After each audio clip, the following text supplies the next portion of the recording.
সোনাইমুড়ি উত্তর কাশীপুর দারুস সালাম ইসলামিয়া মাদ্রাসার উদ্যোগে বুধবার বাদ জোহর তাফসিরুল কুরআন মাহফিল অনুষ্ঠিত হয়েছে।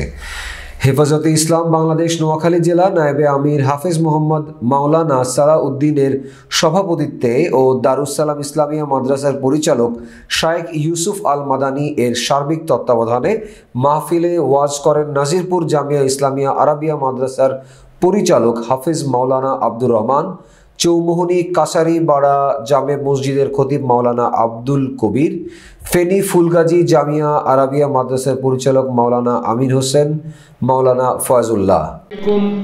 وندخلكم مدخلا كريما وقال رسول الله صلى الله عليه وسلم سنة رسوله أو كما قال عليه الصلاة والسلام। বিভ্রান্ত হবে কি হবে না? এই কোরআন বুঝা যাবে না। কোরআন বুঝতে হবে আল্লাহর কুদরত দিয়ে। আলফেটে কবর থেকে একজন লোক বের হলো। আল্লামা শাহ আহমদ শফি রহমাতুল্লাহ আলাইহির সুযোগ্য খলিফা কাশীপুর কেন্দ্রীয় মসজিদের সুনামধন্য খতিব, এই দারুস সালাম মাদ্রাসার প্রতিষ্ঠাতা পরিচালক হযরত মাওলানা মুফতি ইউসুফ আল মাদানী সাহেব।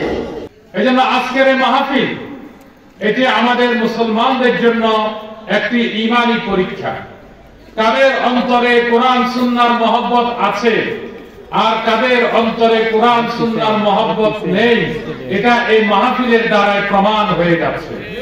কথা ঠিক কিনা?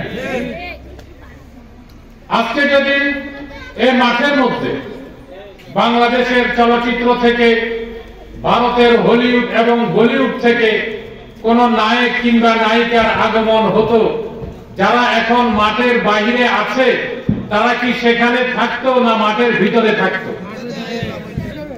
এই জন্য আমি যুবক ভাইদেরকে উদাত্ত আহ্বান জানাচ্ছি যে ঈমান, যে ইসলাম, যে কোরআন আমাদের সাথে যাবে, যে ঈমান এবং ইসলামের মাধ্যমে আমাদের পরকালীন জগতের মুক্তি হবে, আমরা ভয়াবহ জাহান্নাম থেকে বাঁচতে পারবো, সে ঈমান এবং ইসলামের বাগানে আসার জন্য আমি প্রত্যেক যুবক ভাইদেরকে উদাত্ত আহ্বান জানাচ্ছি। আমরা যে যেখানে যে অবস্থায় আছি অতি সত্ত্বর মাহফিলে আসার চেষ্টা করি।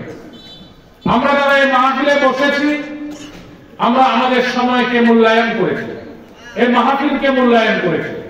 আমরা যারা এসেছি, আমরা যারা বসেছি, আমরা কতটুকু লাভবান হলাম, আর যারা ইচ্ছে করলে আসতে পারত কিন্তু আসে না, সময়কে মূল্যায়ন করছে না, তারা কতটুকু ক্ষতিগ্রস্ত হবে, এটা বোঝার জন্য আমি সংক্ষিপ্ত আকারে একটি ঘটনা আলোচনা করব।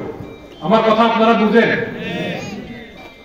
আমাদের প্রিয় নবী, বিশ্ব নবী, নবী জগতের সম্রাট, সর্বযুগের সর্বশ্রেষ্ঠ মহামানব হযরত মুহাম্মদ সাল্লাল্লাহু আলাইহি ওয়াসাল্লাম, উনি একদিন ফজরের নামাজের পরে, কোন নামাজের পরে?